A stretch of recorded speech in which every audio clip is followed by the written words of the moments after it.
السلام عليكم ورحمة الله وبركاته. معاكم مروة أو مامة عدي. النهاردة هعمل لكم ريفيو عن مسحوق أوكسي، وهقول لكم الفرق بين الكيس الأصلي والكيس التقليد، وهقول لكم عيوب واجهتها في الكيس التقليد، وكل التفاصيل الخاصة بالمسحوق ده هتشوفوها النهاردة معاكم في الفيديو.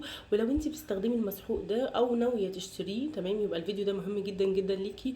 ويلا بينا نبدأ الفيديو. قبل ما نبدأ الفيديو بليز اعملوا لي لايك للفيديو واشتراك في القناة، سبسكرايب للقناة، وفعلوا الجرس عشان يوصل لكم كل الحاجات الجديدة اللي انا بقدمها. طيب في البداية انا عندي زي ما انتم شايفين كيسين اهو. انا والله يعني الفيديو ده كان يعني يعتبر ارتجالي. وانا اصلا كنت بستخدمه، قلت لا انا هكلم يعني الفولورز بتوعي واقول لكم بالظبط عن يعني ايه الحاجه اللي انا واجهتها. لان انا بصراحه يعني الحاجه اللي واجهتها كانت سيئه جدا. اللي هو ايه؟ اللي هو انا جالي مسحوق تقليد. يعني هو مش انا اللي اشتريته، هو جوزي اللي اشتراه، بس عادي يعني زي من اشترى من محل منظفات مسحوق اوكسي. انا طلبت منه ان هو يجيب لي مسحوق اللي هو الغسالات العاديه، عشان في حاجات معينه انا بغسلها على ايدي بتكون مثلا بتنزل لون وحاجات كده. فانا قلت له يعني اللي هو لو سمحت هات لي مسحوق. فجاب لي جاب لي 3 اكياس منه. استخدمت الكيس ده لسه مقفول. انا عندي كيس اهو برده مفتوح، يعني بصوا كده اهو مفتوح، استخدمت منه هو لسه فيه. وعندي كيس تاني يعني خلص، يعني هو اصلا خلص يعني زيه زي قلته. طيب هنبدا الاول بالتقليد واقول لكم ايه الفرق بينه وبين الاصلي. ده الكيس التقليد تمام. بصوا كده، طلعوا الاختلافات. هتلاقوا الكيس ده اغمق شويه تمام.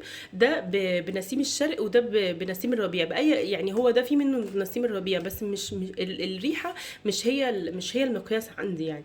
هو لما جاب لي تاني جاب لي بنسيم الربيع تمام. طبعا بصوا الكيسه شبه بعض خالص، يعني اللي هو اتنين ان 1، ده اللي هو 2 ان 1، ده اللي هو 2 في 1 ابيض والوان، يعني بيغسل الاثنين. ده اسمه كيس الغسلتين. هو كان جايب لي من ده 3 اكياس. بصراحه الكيس ده سيء جدا جدا جدا جدا.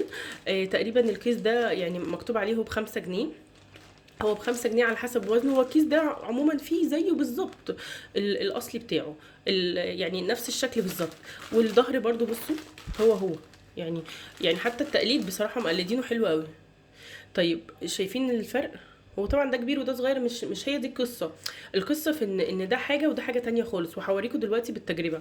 طيب انا الكيس ده بس فتحته، بس لسه ما استخدمتش منه حاجه خالص. فعشان كده يعني وانا بفتحه بعد ما فتحته قلت لا انا هسجل للمتابعين بتوعي، هسجل لهم يعني ازاي يعني يتفادوا القصه اللي انا واجهتها دي. طيب بصوا يعني الفرق بين الاصلي والتقليد، ان التقليد غامق شويه، والصوره بتاعته اللي هي مطبوعه دي مهزوزه كده، مهزوزه يعني نوعا ما تمام. فانتي ما تجيبيش الكيس، لو انتي عارفه اوكسي هاتي الكيس الفاتح، ما تحاوليش تجيبي الكيس الغامق. الكيس الغامق ده هو هو تقليد. طيب ايه، هعمل لكم تجربه. انا جايبه هنا طبقين تمام، يعني تقريبا نفس كميه الميه، عشان بس ما حدش يقول ان انا يعني يعني اللي هو مثلا بدعي مثلا على شركه اوكسي او كده، وان هي في حاجه غلط يعني فيها او كده. طيب انا هجيب مقص اهو، وهفتح الكيس اللي هو التقليد ده تمام. وهاخد منه معلقه اهي، معلقه اهي، معلقه اكل اهو، عشان بس تبقى نفس الكميه اهو. بصوا معلقه اكل اهي حلوه اهي، ماشي اهو. وهحطها هنا، ونفسي هنا الكميه هاخد برده معلقه اكل كده. ثواني كده، انا فاتحه دي بس فتحه كبيره شويه اهو، نفس الكميه تقريبا هاخدها هنا. خلي القياس كده عشان تبقوا فاهمين ان ده الاصلي وده التقليد تمام. طيب مبدئيا ده ما بيرغيش خالص، يعني بصوا لو انا عملت كده اهو، شايفين مفيش رغوه. طب والريحه؟ مفيش ريحه، يعني هو نسيم الشرق والله، هو حتى يعني ملوش اي ريحه، ولا ليه اي ريحه ولا اي لازمه، ولا بينضف ولا اي حاجه. لكن ده بصوا بينضف ازاي، يعني بيرغي ازاي، هو نفس الكميه، الرغوه بتاعته عاليه. طب انا هجيب لكم برده حاجه هجربها لكم في الغسيل، هوريكم ان الفرق. طيب بصوا كده معايا، انا جبت شرابين اهو. هو نفس الشراب، شراب لابني كده تمام. هو يعني لونه جراي عادي، مش محتاجه مثلا حاجه بيضه او كده تمام اهو. هوريكم بقى الفرق بين الاصلي والتقليد. بصوا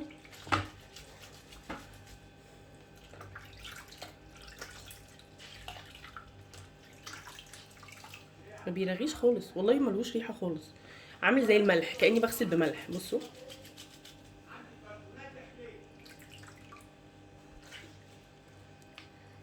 بصوا مفيش اي حاجه، ولا حاسه ان هو نضف الشراب ولا اصلا ليه ريحه، يعني والله بجد ملح، بغسل بملح. طيب تعالى نشوف ده. بصوا الرغوه بتاعته اهي، ده الاصلي اللي احنا بنغسل بيه عموما كلنا اهو. بصوا اهو، بصوا عشان بس ما تقولوش ان انا برضو ايه بعمل هنا وهنا، لا يعني نفس تقريبا كميه المسحوق انا حطاها هنا وهنا اهو. بصوا بصي ده رغاز ده وده مرغاش خالص اهو، شايفين الفرق اهو. ده بصراحه بقى ريحته حلوه، هو اصلا كده كده يعني الشراب ما كانش من متسخ يعني، بس اللي هو ريحته حلوه عادي. في حته هنا لا، ده هو الشراب كان متسخ، حته هنا عايزه تتغسل عادي، بغض النظر يعني عن الشراب، انا بتكلم عن المسحوق نفسه. بصوا بيرغي ازاي وحلو معايا ازاي. طيب بصوا ده، انا بس مش عايزه احط ايدي هنا في الرغوه وبعدين ارجع اعمل لكم الجزئيه دي. بصوا مفيش اي حاجه يعني، حتى الرغوه بتاعته والله الرغاوي دي جت من المسحوق ده، يعني جت من المسحوق الاصلي، يعني هو اصلا ما بيرغيش معايا نهائي، يعني انا استخدمت 3 اكياس اللي هو كيسين يعني، وده التالت ما بيرغيش معايا نهائي. طيب ايه تاني واجهني في، يعني بغض النظر خلاص احنا يعني احنا فهمنا ايه الفرق بين الاصلي والتقليد، ان الاصلي الموف بتاعه فاتح شويه يعني مدي على بينك شويه، لكن ده الموف بتاعه اغمق مدي على النبيتي. تمام، فانت وانت بتجيبي، وحتى برضو الاو نفسها هنا مديه على اللي هو الزرقان، اللي هو الازرق اللي هو الزهري، لكن هنا مديه على الازرق اللي هو الازرق الكحلي. فانت لو وانت بتشتري حاولي يعني تبصي للحاجتين دول، اللي هو الصوره ما تبقاش مهزوزه قوي، وان لو على كحلي كده ما تشتريهوش، جيبي اللي هو على زهري. تمام، وبرده اللون ما يبقاش غامق. طيب ايه تاني انا واجهته بصراحه في مسحوق اوكسي؟ مسحوق اوكسي عيبه يا جماعه ان انا لما بستخدمه على الهدوم مباشره هو بيبقى فيه زي حبيبات، هوريها لكم بس دلوقتي اهو. تمام، هوريها لكم بقى في المسحوق الاصلي، لان انا بقول عيب بقى في المسحوق الاصلي بالنسبه لي. تمام اهي، في حبيبات هنا شايفينها، لو اللي هي الصغيره دي اللي هي عامله زي الروز دي اهي، الحبيبات الصغننه دي، ساعات الحبيبات دي اهي بتبقى عريضه شويه او اكتر من كده شويه. طيب ايه العيب في الحبيبات دي؟ الحبيبات دي عيبها ان انا لما باجي استخدم المسحوق، اللي انا لما باجي استخدم مسحوق وبحط مثلا حاجه بيضه او تيشيرت فاتح مثلا، زي مثلا حاجه بيضه فيها قطنيات شويه، اللون اللي هو الروز ده بيلزق في الهدوم، وببقى عايزه اقول لكم يعني مثلا لو انا عندي بقعه اصلا يعني بتغلب عقبال ما اطلعها، يعني بتغلبني شويه عقبال ما اطلعها، فانا هطلع البقعه ولا هطلع اللون اللي هو روز؟ دي حاجه بصراحه يعني يعني من الحاجات اللي هي مش بحبها في المسحوق بتاع اوكسي. طيب انا مثلا عشان اتلافى يعني كمامة عدي عموما، او اي واحده عايزه تستخدم مسحوق اوكسي تتلافى الجزئيه دي ازاي؟ دوبي المسحوق قبل ما تحطي الهدوم، يعني ما تحطيش الهدوم كده الاول تمام بعد كده تحطي فوقها المسحوق، لا دوبي المسحوق في الميه، يعني حطي شويه ميه، حطي المسحوق اللي انت عايزاه، وبعد كده رغيه كده بايدك ودوبيه، وبعد كده انزلي بالهدوم، فمش هيحصل معاكي المشكله دي باذن الله. لكن لو عملتي العكس لا هتحصل معاكي. والله انا عندي يعني سويت شيرت لجوزي كل ما اغسله بالمسحوق لازم يعمل علامات، اللي هو ببقى مش فاهمه يعني هو لونه زي اوف وايت كده او ابيض مكسور كده شويه، فده بيغلبني، يعني اللي هو انا بطلع منه الحاجات اللي هي المتسخه ولا هطلع منه مطرح المسحوق، فبيبقى حاجه بصراحه يعني سيئه جدا.